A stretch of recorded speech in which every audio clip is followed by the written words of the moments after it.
All right, ladies and gentlemen, welcome back to the Council of St. Michael. A little longer of an absence than was expected. That is my fault. Mea culpa, mea culpa, mea max culpa. I had just started a new job, and there's a lot of stuff you got to do when you start a new job that I did not factor in. So I appreciate y'all's patience, and we are back. And of course, nothing really happened while we were gone. So we are going to be talking about the uh, the the subject that we have been talking about on this program for a while, which was the bubbling up of anger, the bubbling up of violence from the left. And it seems that the shooting of activist, and I will call her activist Renee Good, is going to spark violence that will, in my opinion, equal the George Floyd Summer of Love, especially now that it gives Democrats a cause to rally behind. But we're going to get into that and maybe other topics as well tonight. And I want to welcome back Trad Revival Operator and Joey O to the program. Trad, how are you doing tonight? Thank you for coming back to the council this evening. I am doing excellent, Rick. We all got back from the holidays. Well worn for wear. In my case, doing a bunch of traveling. But glad to be back. Glad to be back here with you, fine gentlemen, discussing these topics. And yeah, absolutely nothing happened, guys, over the past 2 weeks. Completely boring news cycle. If you were living under a rock, maybe. But no, let's. I'm happy to get into it. And yeah, good to see you guys. Yeah, good to see you guys too. I've been looking forward to this. It's been a crazy couple of months over here in my household. I mentioned before, I have a special needs baby, a Down syndrome baby, and he has been hospitalized twice. Most recently, about a week and a half ago, and so it's been a little bit of a rough go over here in the Olivo household, but we're managing to pull through, and he's doing better, but slowly better. And just any illness he gets just really hammers him really hard. But we're very thankful for all the suffering God is giving us right now. We'll take care of it now and not later. Well, if he's anything like you, Joe, he's gonna get through it. He's a pretty tough little dude. So He is a very tough little man. yeah, it's amazing what we see with our little ones, the amount of strength they can demonstrate, even when we don't think they can. So it's another example of God's just infinite love. And so folks, it's we went to the break and we thought, oh, we'll see what happens here and there. I 100% could not have told you that coming out of the Christmas, well, of course, we're still the Barrett households in the Christmas season till Candlemas. I don't know how y'all hang out, but we're in this Christmas / holiday break. Everything's kind of on a low. The conventional thinking is that, well, it's cold, protest season, activist season doesn't really kind of pop up until it's nice out, because protesters A are paid and B don't want to go outside when it's cold. So that was kind of like, all right, we have some time before the silly season, that season really kicks off. Well, little did a guy named Nick Shirley, who went out and just did some YouTube videos on Somali businesses and uncovering the fraud that was done there. And of course, that leads to different places across the country. There's a young blonde woman who's uncovered massive amounts of H-1B fraud in North Texas. And of course, there's massive amounts in Austin as well. So that led to I think it was 2,000 ICE agents being deployed into Minneapolis, which is interesting because Minneapolis has always kind of been with Elon Omar, and then of course 2020's riots, and of course Tim Walz, and even all the way back to electing Jesse Ventura governor. It's always been kind of these weird outlier state, despite the fact that there's a lot of really good conservative people. I mean, like Rob Flamboyant Babylon lives in Minnesota. So it's not like you think it's, this crazy, lib state, but it's just another state that has a large city that dominates the rest of the countryside. So the Somali, ICE goes in to uncover this fraud, to look for these Somali people that are stealing our money, which I think we all need to realize that people are saying that they are stealing the money. And if you don't care that they're stealing your money, they're stealing your kids' money, they're stealing your grandkids' money, they are bankrupting us. And it leads to this situation. And the reason we're not going to go in depth into it is because we've covered not we, but everybody has covered. I mean, just watch Tim Pool. He's covered the video on the shooting probably 57,000 times from every different angle imaginable. What happened is Renee and her quote unquote wife were in Minneapolis to protest. They were part of this group called Ice Watch, which were trained to disrupt ICE raids. She had parked in the street to prevent ICE agents from getting to another area. These two ICE officers went to her vehicle to detain her, which they have the lawful authority to do. I don't know if you guys have seen the videos of police chiefs around the country saying ICE aren't real police officers and things like that, which is absolutely mental. They detained her. One federal agent was walking around the front of her car. If you look at the videos, he approached the vehicle and he's kind of walking around. He looks at him. She steps on the gas. Her wife, quote unquote wife, tells her to go, baby, go. The officer got hit. Now he's in the hospital with, he suffered internal bleeding and injuries. So he did what he thought was necessary, which was to return fire, which is within the proper, not proper, but within their what's the force tree? I'm sorry. What's the you one of you guys want to talk? Rules of engagement. Yes, thank you very much. It was within that, and he shot 3 times within a second.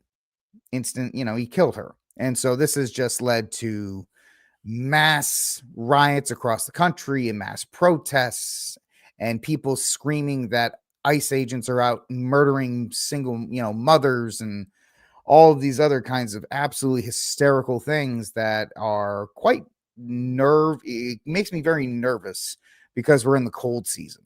But we'll get into that part in a second. So I'm going to throw it to Trad and then Joey. Your thoughts on the entire Renee Good incident and what, I'll stay there. I don't want to go too far into it. I want to ask you, what were your thoughts on the Renee Good incident? We'll start with Trad.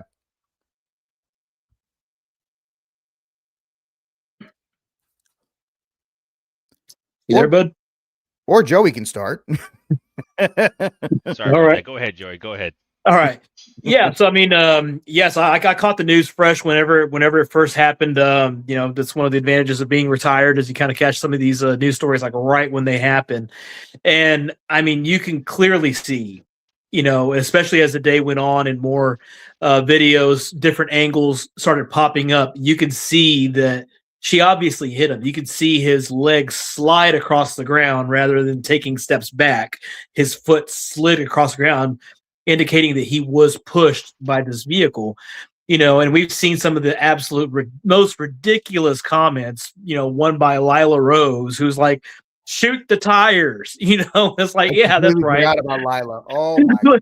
Let's shoot through an engine bay with a whole bunch of parts through a wheel well and into a tire, and like that's going to actually do something in a fraction of a second, which is what you have to respond to this threat. This is a 1,000-pound plus vehicle coming at you, and somebody there's been a lot of great points made about this. If that vehicle had been an all-wheel drive, this could have been a different ending for the officer. But again, at the end of the day, you can go online and you can go through, there's many different YouTube pages out there that break down officer involved shootings.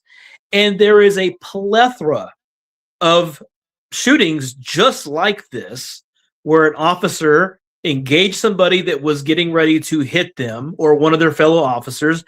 They open fire, and it's always been found, at least from all the videos that I've seen, I've never seen one where an officer was indicted and sentenced for opening fire on somebody that's coming at them with a 1,000+ pound vehicle. So, I mean, again, in my opinion, this was absolutely justified. They did give her a direct order. She needed to comply. She didn't. And her quote unquote wife had staged herself outside to create, video propaganda. This was all a staged deal for to make videos to incite people and to inspire people on the left to get out and go protest. And fortunately, she found out the hard way of what happens when you gun an engine and you hit you hit an ICE officer. No, excellent. And sorry about that earlier, Rick and Joy, but no, you're echoing my sentiments. I mean, it's a tragedy, but at the same time, looking at the why for why she was there, her intentions, blocking traffic, inhibiting ICE and their mission, right, to stop this fraud in Minnesota, to get the illegals out. They're doing their mission. They're doing their job. They're given orders by this administration, by the Trump administration, to carry out, the laws of our country and um, getting these illegals out of our country, right? And she was there as an activist. She was there, and I bet you if you asked her, did you? She had probably had no idea that it would escalate to such a degree where she would lose her life that morning because these people, these leftist activists, they live in a bubble. They live in a bubble that is completely uh, not in the same reality that me and you live in. If you get in your vehicle, which is a deadly weapon in many cases, right? Your vehicle is considered a deadly weapon under the certain circumstances. If you get in your vehicle and you inhibit federal law enforcement in their duty and obligations to carry out the law, you will face repercussions. They gave her lots of chances to get out of the vehicle. They gave her lots of chances to move her vehicle. She was making a political statement and she was being obstructive with her actions. As a result of that, she was asked to get out of the vehicle. And at that point, she, used her vehicle as a weapon and attempted to run over an ICE officer. And I was talking to Rick about this. I've seen about 3 or 4 different angles of that incident from multiple different cameras, multiple different angles. Even the worst angle that I saw still looked like justified self-defense for me, because I mean, again, you're inhibiting federal law enforcement.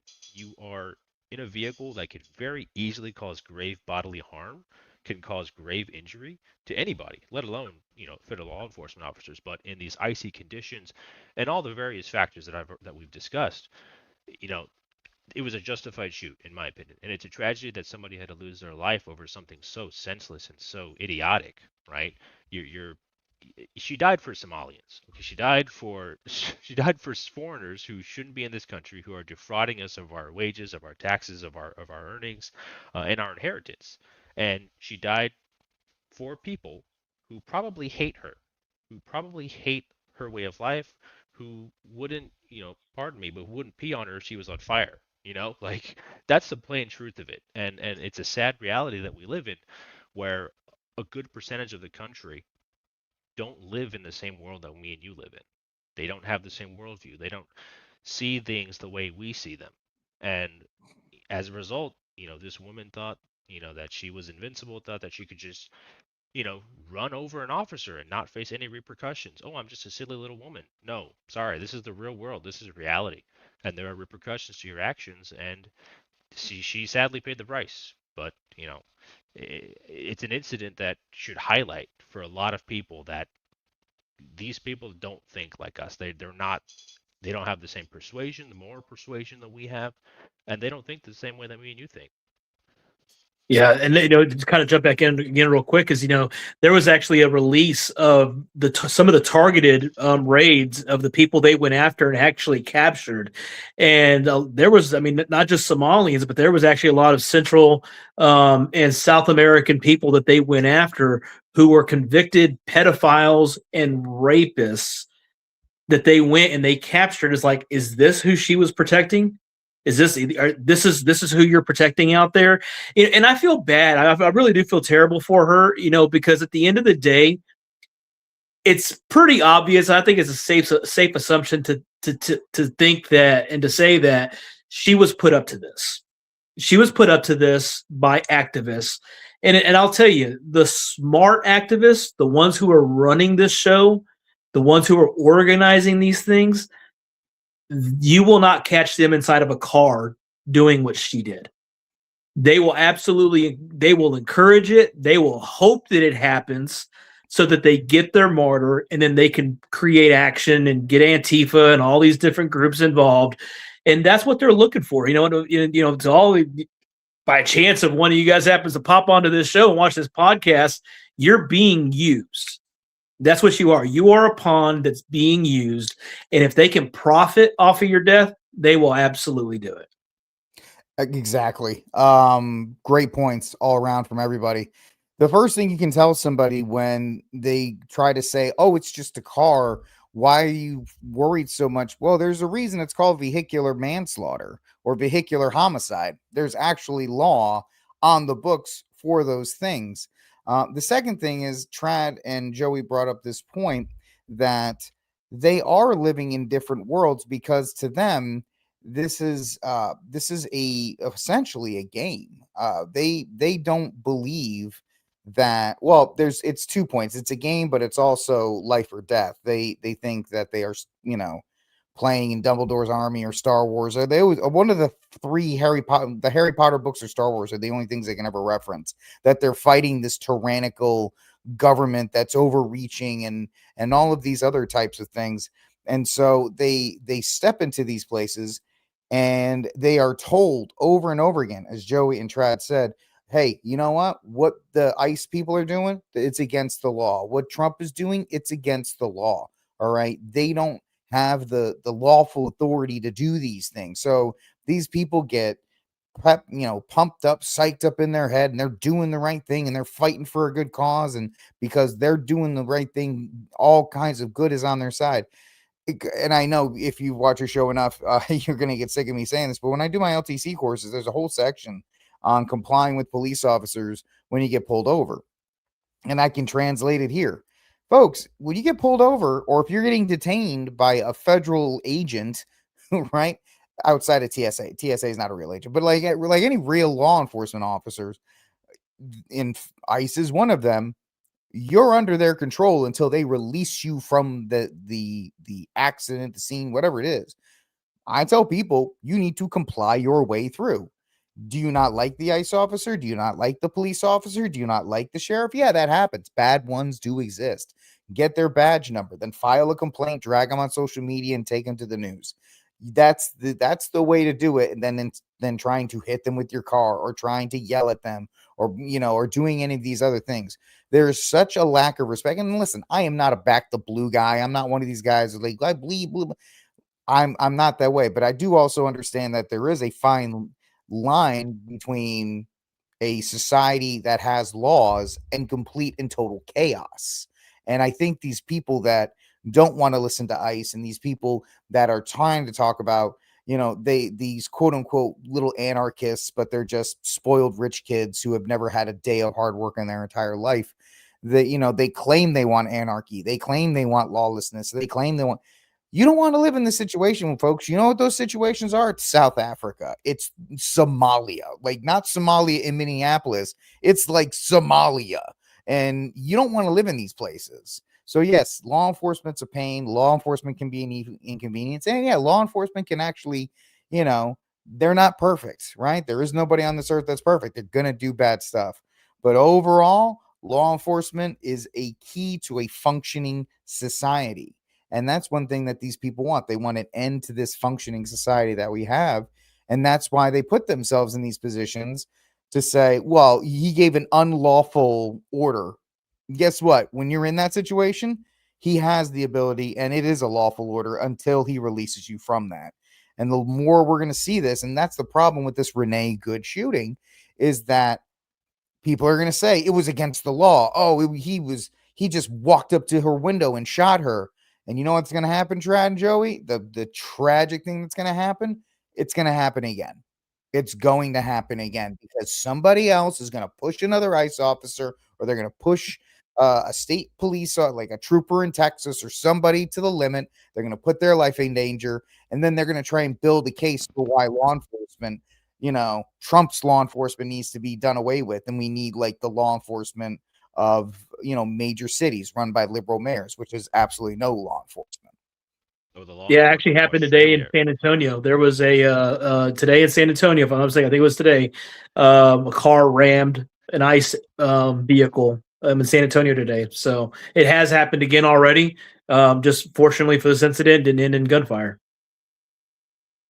Yeah, the left, these activist people, right? And I agree with your sentiment, Joy. She was probably a pawn in a much bigger game. This is a much bigger political game than just a simple woman who decided to obstruct ICE. I mean, she lost her life obstructing and assaulting federal law enforcement. And this is sort of people are trying to make her out as a martyr, and they're comparing, the Charlie Kirk. Oh, right wingers and conservatives. See, they're celebrating this death of an innocent woman who did nothing wrong, and they're saying, well, we celebrated Charlie's death. It's like, okay, one, Charlie was murdered. Okay. Two, this woman was shot in self-defense. Those are two very different realities. And again, speaking to these activists, speaking to leftists, they can't they can't put those two together and have them mesh. Like they're the identical. They're exactly the same for them because in their worldview, they're the main character.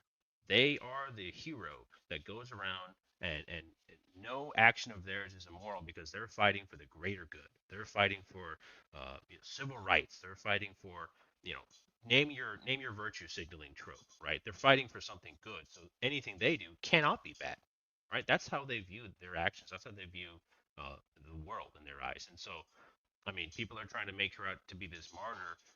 I mean, I'm sorry to say, those kinds of people who think that, you can't really reason with those kinds of people. You can't, because to even hold that sentiment in your head after watching the footage, right? After watching the footage, seeing the injuries the officer sustained, and watching the full context of the video where she drove up, was obstructing, was being belligerent, was there to make a political point, not really for any higher purpose, just for political points, right? Um, and she lost her life for it. It's a tragedy. Again, I don't want to celebrate the death of anybody, but it's like you kind of f around and you find out sometimes, and then that sentiment, it's super true here, but it's also like she was she was just a low pawn on this big political game that I feel is moving our country in a very drastic direction. I think, and like you said, Rick, these incidents are probably going to occur more often. People are going to be emboldened. They're going to think that, oh, I'm the good guy here, and ICE is the bad guy, and Trump is the bad guy, so I can do anything I want to the bad guys, and nothing will happen to me. And that's not the case. That is the furthest thing from reality. Yeah, I mean, when you watch the video and whenever they first try to interact with her, she's sitting there smiling. She got this smug look on her face, smiling. I forget what she says to the officer. It's like these people think it's a game. It's like it's all fun and games. Well, it's all fun and games until you do something stupid and catch a bullet to the dome. And that's exactly what happened in this moment. She was just they think that it's this fairyland game that you don't get three lives or four lives. You get one, and you gambled recklessly with it and lost your life over it, and now you no longer exist on this planet because of whatever it is you've been spoon fed that you bought into. But I think that was one of the things that kind of caught my eye initially, watching those initial videos, was watching her her facial expressions as she was talking with the officers or engaging with the officers. It's just total smugness, and this is a game. I'm untouchable. You won't do anything because I'm a girl. Well, we found out to the contrary. And that's true. It is this sheltered mentality that is a byproduct of being in these United States, right? We've been generally we've been a safe place to live outside of certain areas, and the propagation and the promotion of women as the standard bearer for which we should follow has been promoted to a point over anytime you get any inequality here. The crazy thing is they talk about equality, but what they really create is an inequality. You get this idea that, well, you're just a stupid man and I am this virtuous woman who is doing this amazing thing, so you have to just stand back in my goodness and just listen to what I have to say, and I can treat you badly and I can do all these other kinds of things to you, because, I am the progressive left.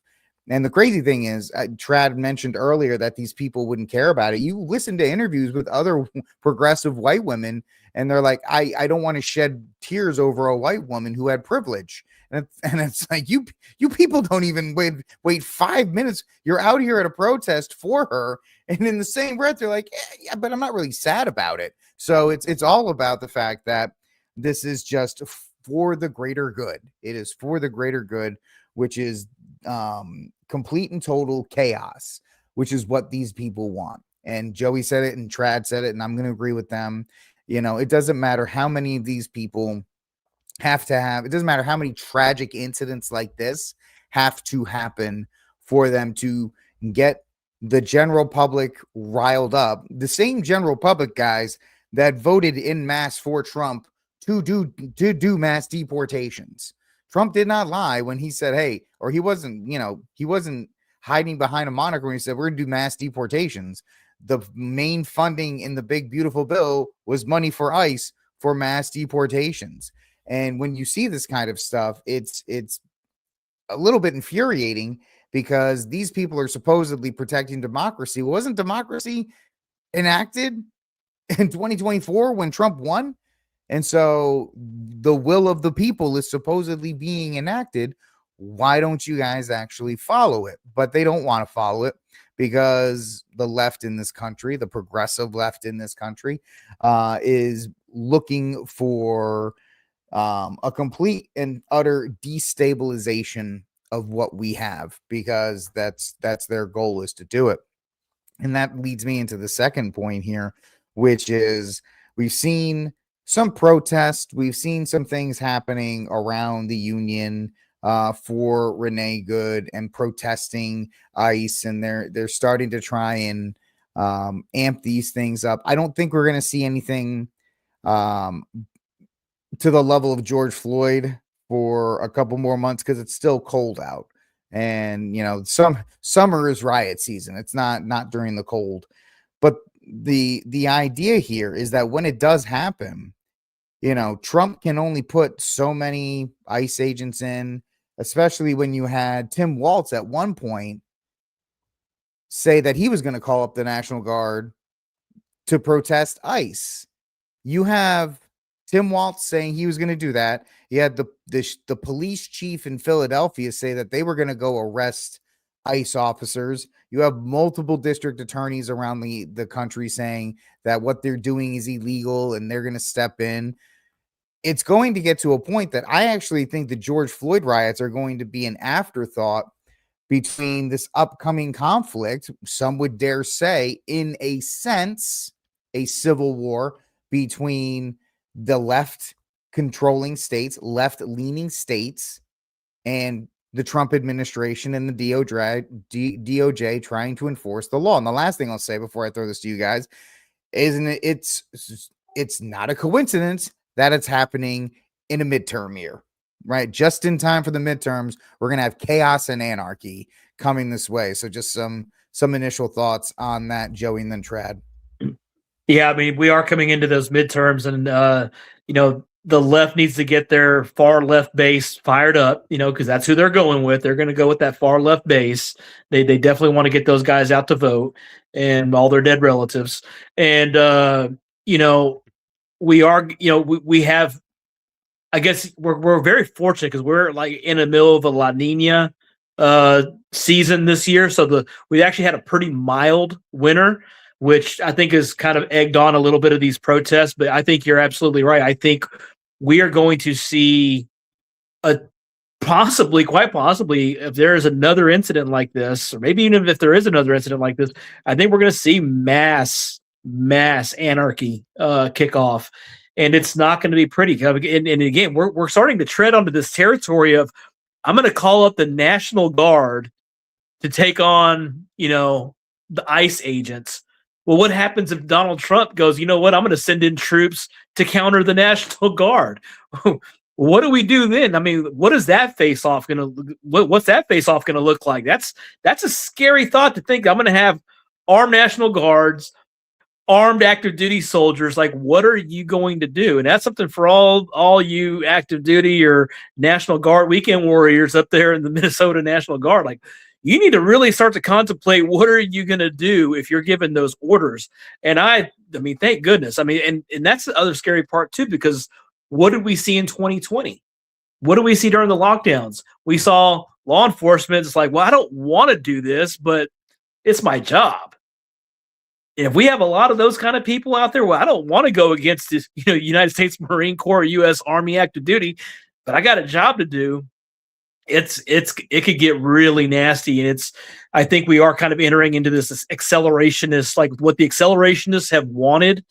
It's being handed to them on a silver platter right now. Where it goes from here, honestly, I have no idea. I really don't. I'm just gonna be ready. No, agreed, 100% agree. And I mean, Walls was saying, I mean, just about a week ago, that he would, mobilize the Minnesota National Guard to keep the federal law enforcement officials and agencies out of Minnesota. I mean, plain and simple, that's Civil War style rhetoric right there. That's a Yeah. state going directly and publicly against the federal directives, against federal mandates, upholding federal law, right? Um, and we have the supremacy clause for a reason. Federal law, national laws trump state laws, plain and simple. And when it comes to federal law enforcement in the state of Minnesota, I think I read a report just a couple minutes ago. There are about 3,000 federal law enforcement, between 2 and 3,000 federal agents in Minnesota, right, conducting raids, carrying out the mission of ICE, DHS, etc. Um, but this year of all years, right, for something like this to kick off so early on, we're still in January, right? We are in January. The new year was just like 2 weeks ago.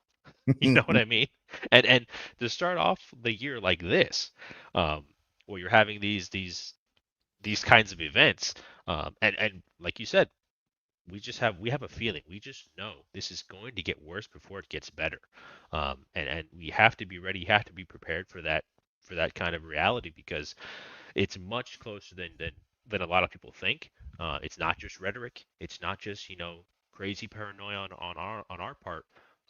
These are realities that we live in. I mean, there are activists in our government, in public life, who are directly and deliberately undermining, you know, federal law, undermining the stated goals of our Constitution and the entire federal government, and saying, no, we're going to support foreigners. We're going to, abandon our constituents, abandon our duty to U.S. citizens in favor of foreigners who will defraud you, steal your money, steal your taxes, and steal your inheritance.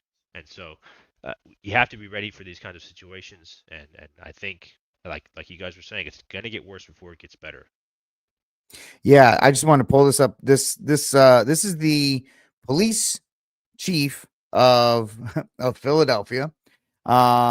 She went up there and she called ICE agents fake, that they are not real ICE law enforcement officers, and that they would make sure that they arrest anybody who was coming to Philadelphia to enforce the law, saying that anybody, it's kind of funny because all of these people in the Fed, and all these people at these different levels, guys, their biggest thing is that ICE agents wear masks, and that any law enforcement that wears a mask is not a real law enforcement officer.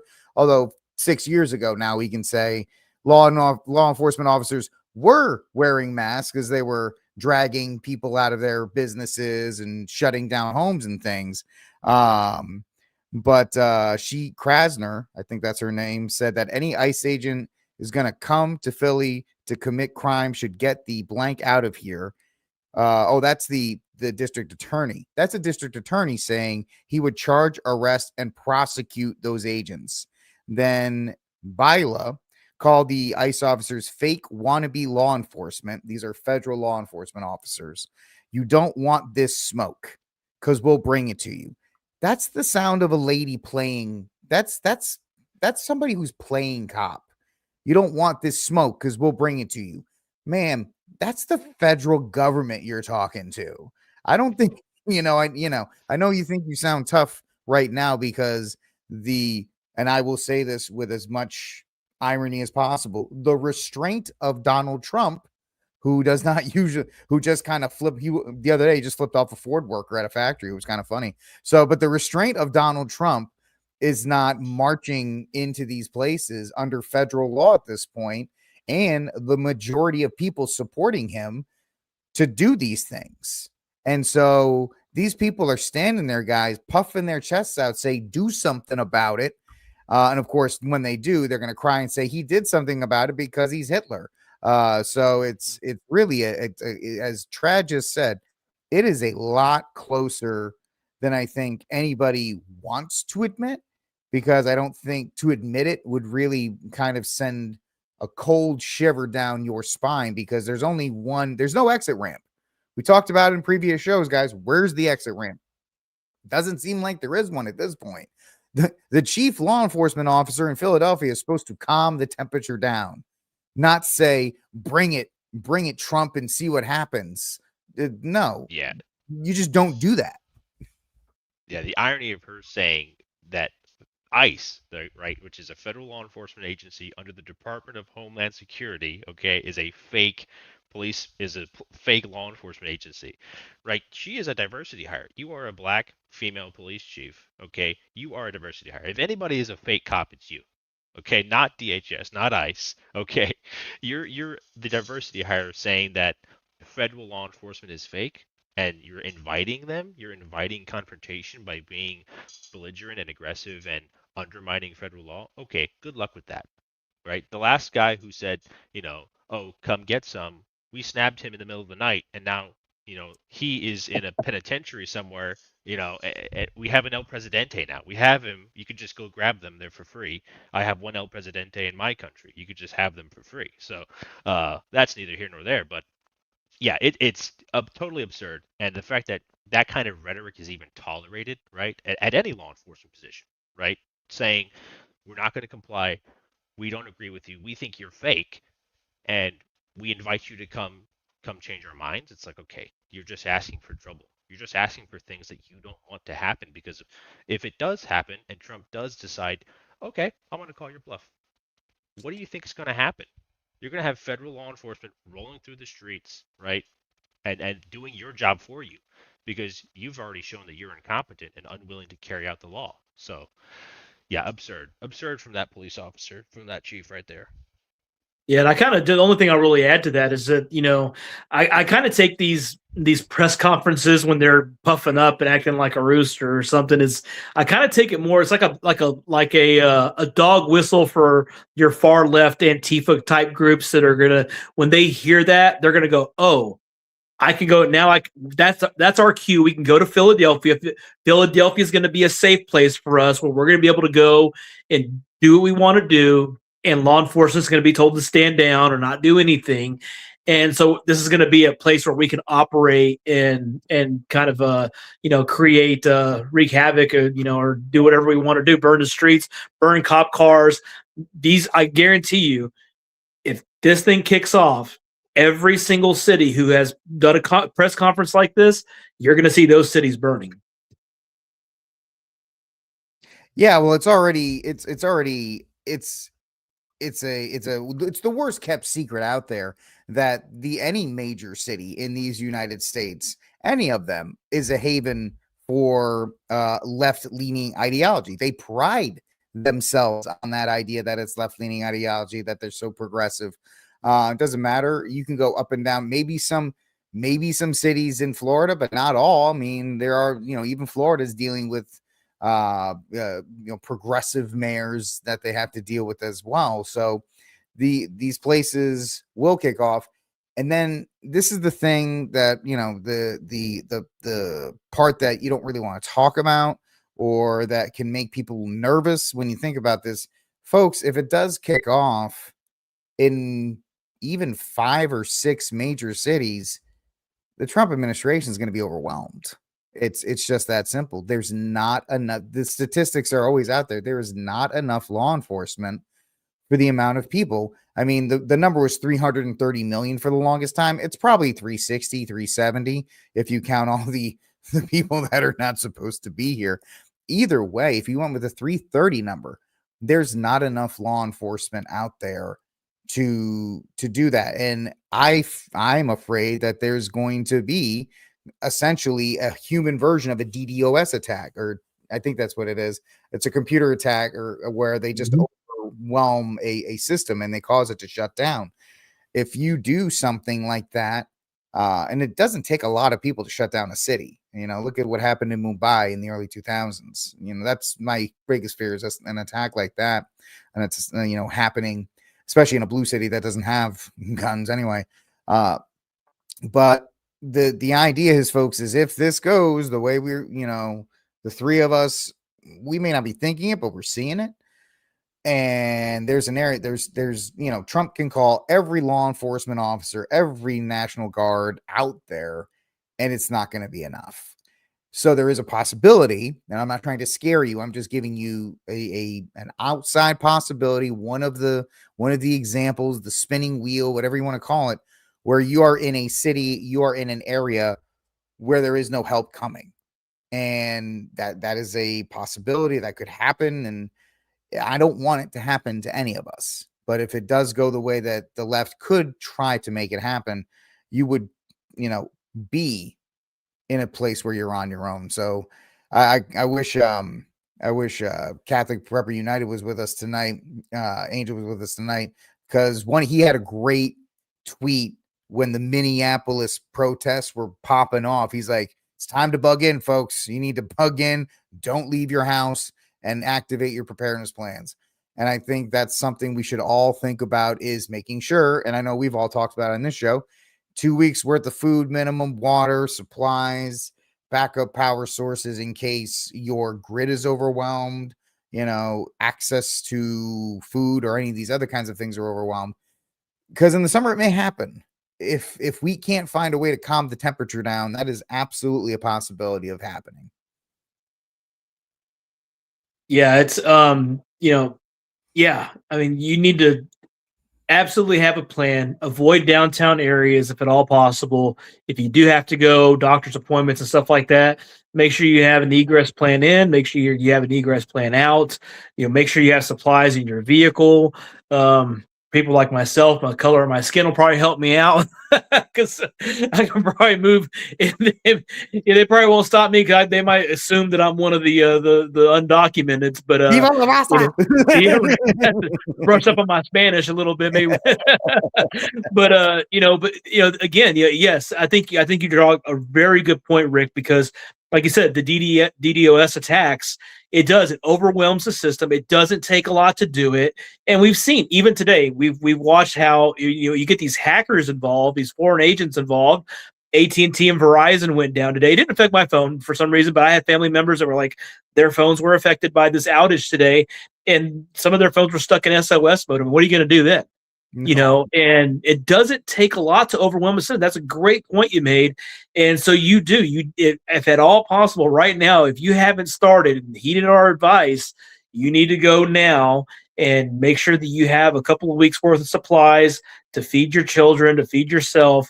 Make sure you have gas on hand, gas cans on hand if you need to, because you're going to just want to avoid, and hate to say it, if you're Caucasian, you're going to want to avoid being out in public as much as possible, because you're going to have a target on your back. You drive a BMW, let's say you drive a nice vehicle or a newer vehicle, doesn't have any scratches or dents on it. You're probably, you have a very good chance of becoming a target. So, again, we've said it over and over again. And so you can either choose to keep your head in the sand if you haven't done anything, or you can finally pick your head up and go, okay, maybe I should start listening to these guys and getting something going. And you need to get it going now, because if you look up when it starts, it's going to be too late.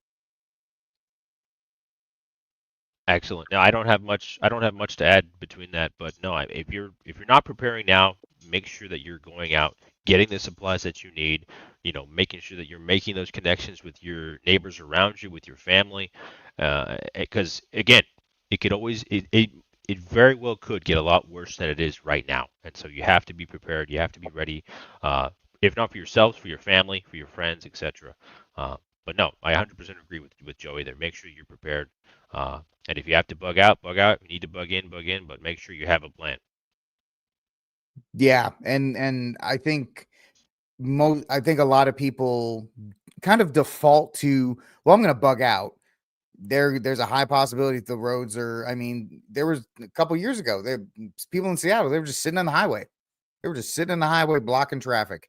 And depending on what city if you're in Austin, you are not going to be able to get on a major roads if they're going to decide to sit in those. So you could try the farm roads and stuff like that, maybe if you know them better than most. But bugging in is an absolute option that most people, especially if you have family, if you have kids, and if if you're in somebody like Joey's case, I don't mean to bring it up, but if you have a child that's needs extra attention, you're not going to be wanting to take them different places or be on the road for an extended period of time. Just as an example, Joey, that you don't want to be doing that, and maybe you're living with your in-laws and they're diabetics or whatever the case. Well, you got to keep their insulin on ice, like so. A lot of people have the dream of the Walking Dead bug out that we're going to all hop in a van and drive for 60 miles. And maybe you can. And if you can, great for you. Most of us will not have that because we don't have the supplies for it. And B, this stuff happens so fast that, you wake up in the morning, everything's fine. In the afternoon, all the roadways are shut down and you're going, what are we doing now? So bugging out is an option, but I hope a lot of people have the ability to bug in and kind of just hunker down because your home is your fortress, and that's going to be the place that you're going to probably be able to push out from. So that's why I'm kind of pushing the bug in idea as much as the bug out, because when I was back during the Walking Dead phase, back in the early 2000s, I thought I was going to strap a bag on my back and head off into the wilderness, and then I don't have the cardio for that. I'll be dead on the side of the road in like 2 hours, depending on how hot it is. So I'm gonna bunker in just for that sake. So it's just one thing that's coming to mind as these situations continue to boil up. I don't know if anybody else has any kind of final thoughts before we get to Joey's deals of the week. No, I'm good. I think we covered everything pretty good. How about you, Trad? No, I don't have much to add on top of that. I mean, make sure that if you're not prepared, you start preparing now. And here's a good tip: don't mess with federal law enforcement officers. Just saying. It's crazy that has to be a tip now, Trad. It used to be that has to be a tip now. Yeah, I thought it was common sense, but that's the disclaimer now. You got to make sure that these people know, hey, don't obstruct federal law enforcement. There you go. Trad's tip of the week. That'd be a new segment from here on out. Yeah. I can oblige you. I can totally oblige. I give free advice. All my advice is very good. I promise you. Which one do you want to start with, Joey? Let's start with the Walter. We'll just go right straight down the list. All right, excellent. All right, here we go. All right. So, of course, from our at some point, I hope PSA sees one of our shows so we can get ourselves a sponsor. But right now, they have the Walter 22 mag 15 round threaded barrel for $299.99. Now, I don't know, for a lot of you guys, like, oh, I got my 9, I got my 40, I got my 45. This is a great way to introduce your family into shooting a pistol and to get them comfortable with them. So don't sleep on these. And a 22 mag actually has a nice little punch to it. I know this from being a West Texas guy. One of my cousin Mike, loves to hunt prairie dogs. He used to love to hunt prairie dogs back in the day, and the 22 mag was the absolute go-to round for doing that. So, the ranchers love to have those guys out there, plugging the prairie dogs, so their cattle don't step in there and break their legs. So it's just a great way to introduce your family. The 22 rifle, actually, I gave my youngest son, my second youngest son, I'm sorry, a 22 rifle for Christmas this year. He's demonstrated that he can handle a firearm, that he can handle it safely. And so I went ahead and gifted him. So don't sleep on those 22 mag. Those are great rounds. And like I said, it's a good way to just kind of introduce your family in there. That's a great price on it too. They're asking for $299 on that. So great deal. Also, real quick, if you are a bug out type of person, the 22 is going to be your option. You think like Joey said, I'm going to take my, I'm not making fun of you, but you take your 1911 with 45. Heavy gun, heavy round. 22s, lighter guns, you take more. You can get a box of 1,000, and Yeah. then you're good to go on that. So they're, and they even have federal ammunition actually has a punch variant that's made for self-defense. So you can go through and you can have your game one and your self-defense one. So it can actually spread out to do a bunch of different rounds. Yeah, and the cool thing about that one is it has a threaded barrel on there, so you throw a suppressor on that, and it is going to be quiet. Not as quiet as a regular 22 long rifle, but it's going to be very quiet. Mm-hmm. Indeed. All right. All right, Next. so we'll move on down to the CMC. There it is. So we had on this one again PSA. This thing was $199, now down to $99.99. That's a CMC 2.5 pound single stage drop in trigger. Great trigger. I had this on my AR-10 308 from what do you call it, Daniel Defense, and I absolutely love that trigger. Great, easy to install. It breaks clean. I mean, just like glass. So that's a great option if you have a like a 308. If you're doing some long distance shooting, that's a great way to do it. They also had some sales on their 2-stage triggers as well. So go in there and check those out as well. I actually slept on the 2-stage trigger for a long time, but I actually really would. I'm actually getting ready to drop one in my my little beater AR-15. That's what I call it. It's super light, and it's just I can just throw it in the dirt, and it'll take it and keep on going. But I do want to get a little 2-stage trigger for that, so it's something to definitely consider as well.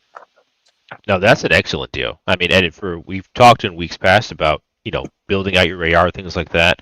A simple trigger upgrade is a huge quality of life improvement for any AR-15. Right? It's relatively cheap, relatively inexpensive, and it can very drastically change how that rifle feels when you shoot it. Right? I mean, 2.5 pound trigger pull. That's a phenomenally lightweight pull. Excellent for competition, excellent for even like hunting applications, right, and self-defense. So, yeah, great quality of life improvement for those guys that they're looking to kind of add something new to their AR and they haven't touched the trigger yet. Get a new trigger. That might make the difference between you loving and hating your rifle. So. Yeah, I tell you what, on my 308, right after I bought it, immediately took it out to go shoot it. We went out to a range going out towards Abilene, and there's a great range out there. Goes up to 500 yards, and I shot it with the stock trigger. Great trigger, great. Went back and upgraded the trigger to this exact trigger right here, and went back out. And I mean, once I got dialed in on it, I mean, it was night and day in my accuracy at 500 yards. Once you start getting out 500 yards, you start having to kind of take some things into factor there. And I tell you what, having a great trigger makes all the difference. Absolutely. Yeah, it really is. Yep. All right. Last one is going to be the CMMG conversion kit. Again, this is a great tool to introducing your family into shooting an AR platform rifle without the thump and without the loud bangs. CMMG makes this great. They have a bolt carrier that will handle the 22 rifle. This kit is great because you're not only getting the 22 bolt carrier, but you're also getting 3 magazines to go along with it. This kit is $220. It's typically $229. On sale for $149.99 right now. It's a killer deal for that. Like I said, you also get the 3 magazines. One thing to consider, and that it's on the notes whenever you go there, it does tell you that the best bullet to use are the 36 grain plated nose bullets.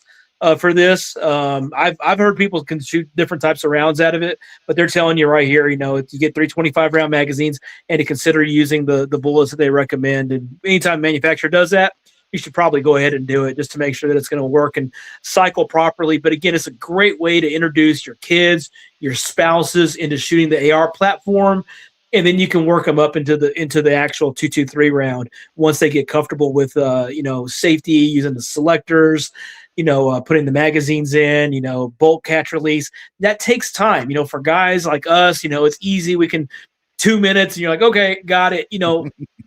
When I introduced my wife to the AR, it took her several trips to the range for her to go, okay, I got this now. I know how to handle this. I know how to load it. I know how to release the bolt catch, the forward assist. She understood all the principles behind everything and how they function.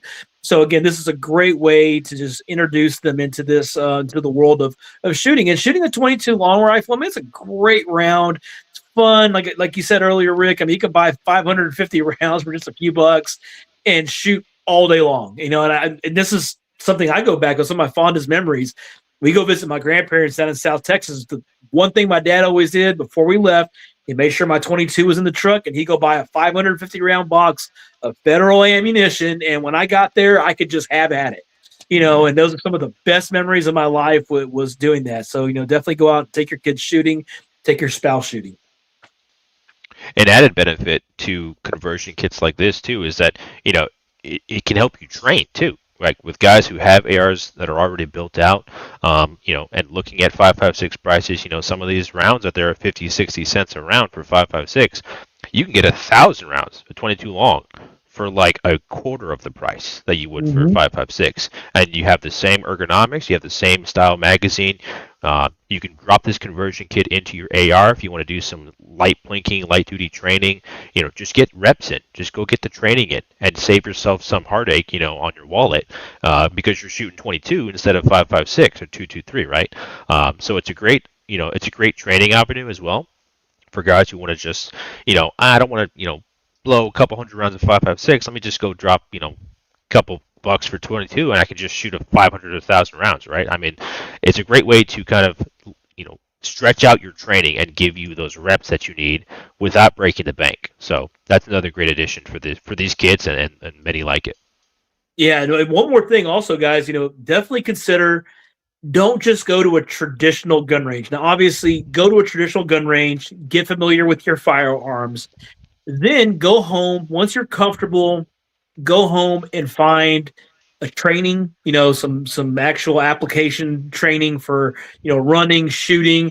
'Cause I tell you what, you can sit in a bay and shoot all day long, but you have to run between, add some running and increase that heart rate. You will see what it does to your accuracy. It'll go to, it won't be good. I'll put it like that. I'm at a loss for words at it because I've experienced it myself. And you can get humbled really quick and like, wow, if I was in a gunfight right now, I'm probably dead. So get fit, get in shape, but also get used to running, gunning, and look for those. There's all kinds. Like it's becoming a thing now where there's a lot of gun ranges out there that offer scenario training, like going into rooms and clearing rooms, moving between targets, moving between, hollowed out vehicles or sitting inside of a hollowed out vehicle and engaging targets like that. These are all things that you need to consider. And it's a lot of fun. It's a great way to blow off some steam. You had a rough week.